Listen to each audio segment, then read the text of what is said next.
আজকের ক্লাস হলো degree change. আমরা এই ডিগ্রি নিয়মে শেখার পর অনেকে আমরা এটাকে গুলিয়ে ফেলি। কখনো পড়ি যে পজিটিভ থেকে সুপারলেটিভ, বইয়ের ভিতরে যেভাবে পজিটিভ থেকে সুপারলেটিভ, আবার সেটা সুপারলেটিভ থেকে পজিটিভ, সেটা আবার আলাদা নিয়ম। আবার পজিটিভ থেকে কম্পারেটিভ, সেখান থেকে আবার কম্পারেটিভ থেকে পজিটিভ আলাদা নিয়ম। আবার সুপারলেটিভ থেকে কম্পারেটিভ, কম্পারেটিভ থেকে সুপারলেটিভ, যখন অনেকগুলোর সাথে পড়ি আমরা, এরপর লাস্টে আমরা পরীক্ষা হলে যে আমরা একদম এটা খিচুড়ি হয়ে যায়, যার ফলে আমরা আনসার করতে পারি না। আজকের ক্লাসটা হবে যাদের এই সমস্যা, তাদের জন্য বেস্ট একটা ক্লাস হতে যাচ্ছে। ওকে, তাহলে আমরা শুরু করি। আমি পজিটিভ থেকে সুপারলেটিভ কম্পারেটিভ একসাথে করব। কিছু ক্ষেত্রে আছে সুপারলেটিভ হয় না, যেমন দুইজনের মধ্যে তুলনা যখন হয় তখন সেটা কম্পারেটিভ করা যায়, সুপারলেটিভ করা যায়। আচ্ছা, এক্সাম্পল দেখি। You are the boy in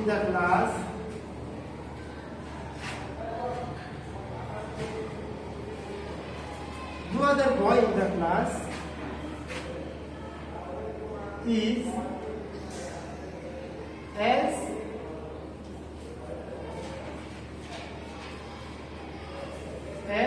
good as Rafi.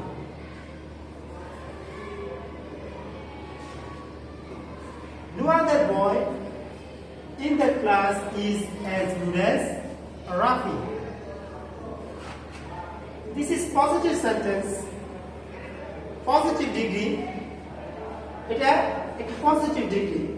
এখন প্রশ্ন হলো পজিটিভ ডিগ্রি চিহ্ন কি হবে? একদম সিম্পল হিসাব, নো আদার কখনোই সুপারলেটিভ কম্পারেটিভ থাকে না। এছাড়া যে অ্যাডজেক্টিভটা থাকে সেই অ্যাডজেক্টিভের আগে এবং পরে এস থাকে।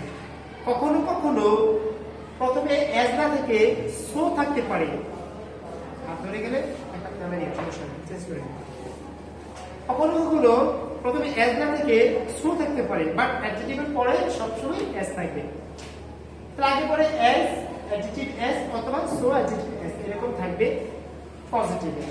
তো মাথায় রাখতে হবে সবসময় পজিটিভটা কিন্তু এই ফর্মেটেই হবে। ওকে, এখন এখান থেকে খুব সহজেই সুপারলেটিভ এবং কম্পারেটিভ আমরা করব, একসাথে করব, যাতে করে আলাদা করে পজিটিভ থেকে সুপারলেটিভ, পজিটিভ থেকে কম্পারেটিভ আলাদা করে করতে না হয়। ওকে, এখন আমরা এটা সুপারলেটিভ করব। সুপারলেটিভ করতে হলে প্রথমে সাবজেক্টটা নিতে হবে। মনে রাখতে হবে সুপারলেটিভ কম্পারেটিভ যেটাই করি প্রথমে সাবজেক্টটা নিতে হবে। সেটা হলো এই যে এস আছে, এই এস এর পরে থাকবে। মনে থাকবে কথা, এস এর পরে। ওকে, রাফি জাস্ট একটা নাম, এখানে একটা প্রপার নাউন ব্যবহার করছি, নাথিং এলস। ওকে, রাফি সাবজেক্টের পরে দিতে হবে কি, ভার্ব দিতে হবে। রাফি ইজ। তাহলে রুলসটা আমরা লিখতে পারি কি, প্রথমে সুপারলেটিভ করলে প্রথমে কি subject plus verb. Okay, Rafi is, তারপরে হলো অ্যাডজেক্টিভ। এখানে আছে গুড, গুড, বেটার, বেস্ট। তাহলে গুড এর সুপারলেটিভ ফর্ম হলো বেস্ট। অবশ্যই তার আগে একটা দি দিতে হবে, দা বেস্ট। মনে রাখতে হবে সব সময়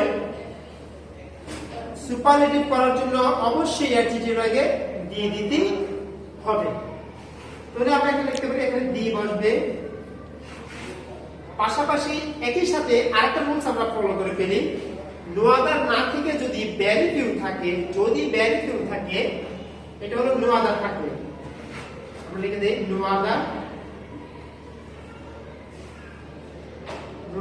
থাকবে। আর যদি ভেরি ফিউ থাকে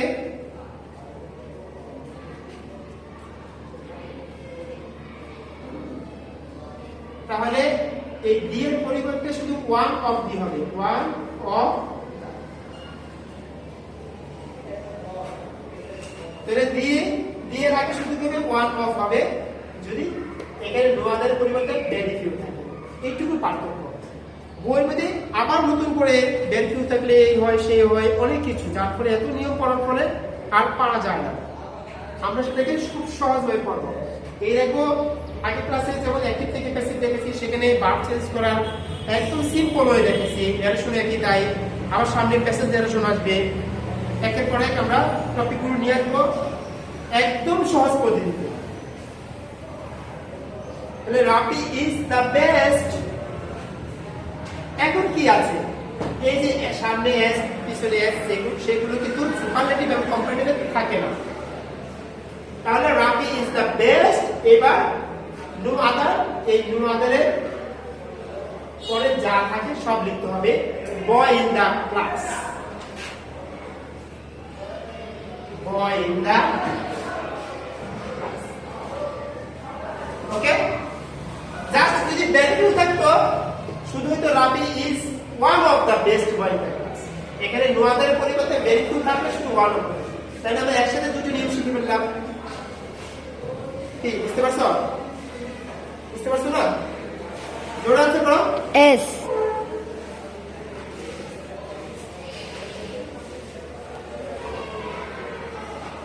জিসান, জিসান সামনে আসো। জিসান সামনে আসো। জিসান এই যে পজিটিভ থেকে সুপারলেটিভ করলাম, তো নো আদার থাকলে শুরুতে কি হবে? সাবজেক্ট, এরপর কি ভার্ব, তারপরে কি? যদি নো আদারের পরিবর্তে ডেন কি হতো, তাহলে আমরা কি বসাতাম? ডি এর পরিবর্তে one of D, one of. তাহলে আমরা যখন এটা প্র্যাকটিস করব সহজে আমরা কি এখন পরিবর্তন করতে পারবো। ওকে, ঠিক আছে, মোটিভ সিট। এবার আমরা দেখো কম্পারেটিভ করব। একইভাবে শুরুতে সাবজেক্ট রাফি, রাফি, এখানে আছে is, Rafi is, comparative same subject plus verb. এটা অবশ্য নিয়মটা কমপ্লিট করলাম না, subject plus verb plus D plus কি হলো আদারের পরের অংশ, আদার এ পরের অংশ। এস দুই পাশে এস কিন্তু বাদ যাবে, সেটা লিখলাম। ওকে, এবার রাফি ইজ, এখানে আছে গুড, আমাদের লিখতে হবে comparative form better, good better.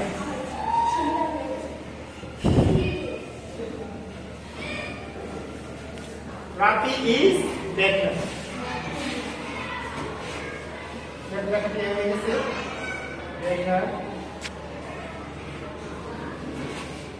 এবার নো আদারের পরের অংশ লিখবো। অবশ্যই নো আদার থাকলে দেখতে হবে দেন এনি আদার। তাহলে নো আদার থাকলে কি লিখতে হবে? দেন এনি আদার। তাহলে কম্পারেটিভ নিয়মটা কি? আমরা যদি কম্পারেটিভ রুলসটা ফলো করি তাহলে আমরা subject plus verb plus adjective, এখানে কিন্তু ডি প্লাস অ্যাডজেক্টিভটা লিখে নিই, বলে গেছি। এখানে অ্যাডজেক্টিভটা হবে অবশ্যই অ্যাডজেক্টিভ হবে সুপারলেটিভ ফর্মে, এখানে অ্যাডজেক্টিভ হবে, সেই অ্যাডজেক্টিভ হবে কম্পারেটিভ ফর্ম হবে, কম্পারেটিভ ফর্ম অ্যাডজেক্টিভ হবে, প্লাস হবে একটা than any other, than any other plus no আদারের পরের অংশ, নো আদার এর পরের অংশ। যে কোনো বই হোক এর থেকে সহজভাবে লেখা নেই। তো নো আদারের পরে দেন এনি আদার লেখার পরে আমি নো আদারের পরের অংশ লিখব, boy in the class, boy in the class. তাদের প্রচলিত বইগুলোতে অক্ষর থেকে অনেক জটিল করে দেওয়া এবং সেগুলো পরে মনে রাখতে পারে কম। তো এখানে নো আদার দেওয়া আছে, যদি ভেরি ফিউ থাকতো, যদি ভেরি ফিউ থাকতো সেখানে ভেরি ফিউ থাকলে জাস্ট এর জায়গা শুধু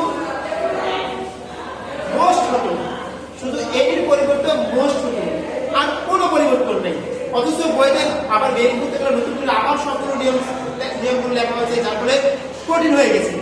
আর এখানে আমি লিখে দিলাম যদি বেরিং থাকতো শুধু এর পরিবর্তে তো মোস্ট হতো, মোস্ট দেন মোস্ট আদার হতো, আর বাকি সব ঠিক। তাহলে এটা হলো একদম সিম্পল ওয়ে, একদম সহজ ওয়ে। যদি ক্লাসটা ভালো লাগে কমেন্ট করে জানাতে হবে। এরপর আর কোন টপিক তোমরা চাও সেটা কমেন্ট করে জানালে আমি ওই টপিকটা আগে দিয়ে দিব। ওকে, ধন্যবাদ সবাই।